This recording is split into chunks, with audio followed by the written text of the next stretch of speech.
রান্নাঘরে আপনাদের স্বাগত। তো আজকের আমি বানাচ্ছি একটা নতুন রেসিপি, তো আপনারা দেখতে থাকুন কেমন রান্নাটা করছি।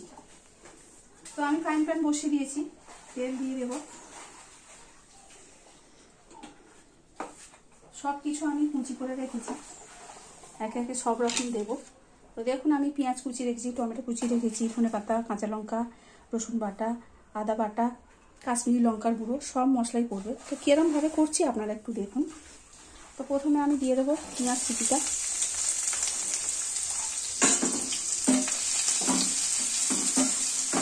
পেঁয়াজ কুচিটা একটু লাল লাল মতো হবে, তারপরে আমি একে একে সব মশলা দেবো। এটা ফ্রাইং প্যানে করলে ভালো হয় এই রেসিপিটা, ওর জন্য আপনাদের ফ্রাইং প্যানেই দেখাচ্ছি। আজকে আমি কড়াই করছি, তো ফ্রাইং প্যানটা তো আর উনুনে বসানো যাবে না, ওই জন্য গ্যাসেই করছি। তো আপনারা দেখতে থাকুন কীভাবে এটা বানাচ্ছি।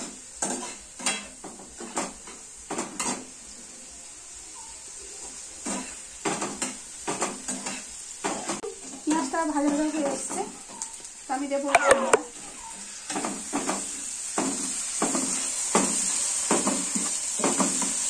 রসুনটা দিয়ে দিয়েছি, একটু কষানো হবে। তারপরে আমি দেবো টমেটো কুচিটা।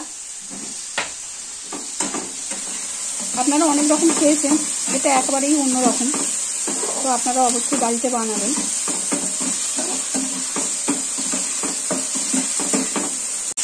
আন্দাজ মতো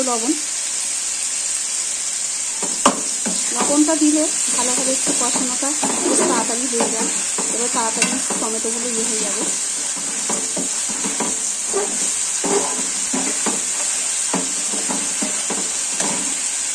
তো আমি দেবো এবার হলুদ গুঁড়ো,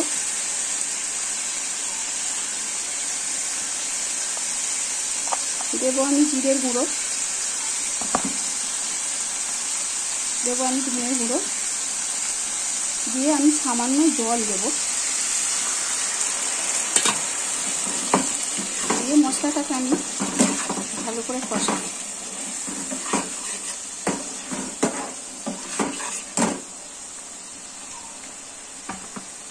দেবো আমি একটু কাশ্মীরি লঙ্কার গুঁড়ো,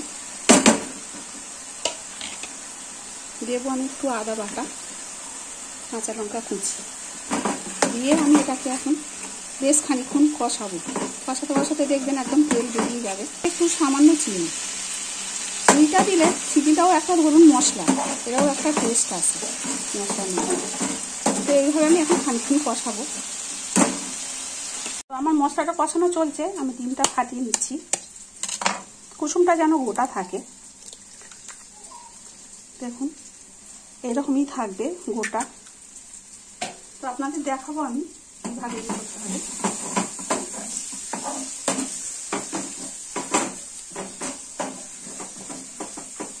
দিলাম, একটু নাড়িয়ে নেবো হালকা।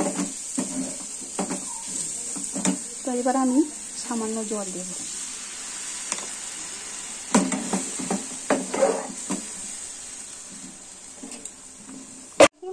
আমি যে ডিমটা ফাটিয়ে রেখেছি আমি এইভাবে দিয়ে দেব। দিয়ে দিচ্ছি আরো দুটো ডিম।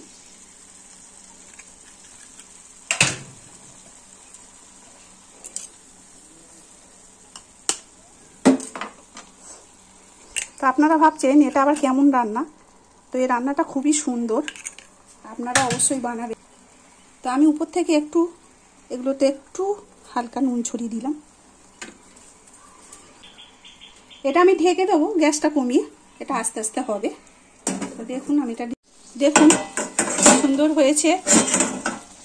তো আমি এগুলো আস্তে করে একটু উল্টিয়ে দেব।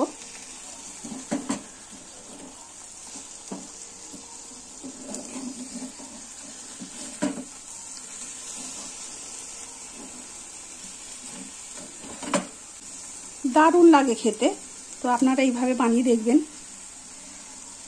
তো আমি একটু উপর থেকে গরম মশলা ছড়িয়ে দেব।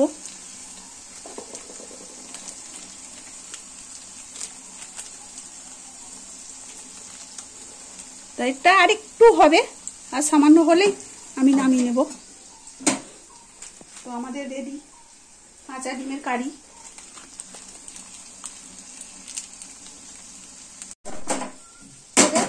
ছাঁচা ডিমের কারি আর হয়ে গেছে, আমরা নামিয়ে নিচ্ছি। খুব সুন্দর দেখতে হয়েছে দেখুন, আর খেতেও অপূর্ব হবে। তো আপনারা অবশ্যই বাড়িতে ট্রাই করবেন। রান্নাটি কেমন লাগে আপনারা কমেন্টে জানাবেন। দেখুন কত সুন্দর দেখতে হয়েছে, খেতেও দারুণ টেস্ট।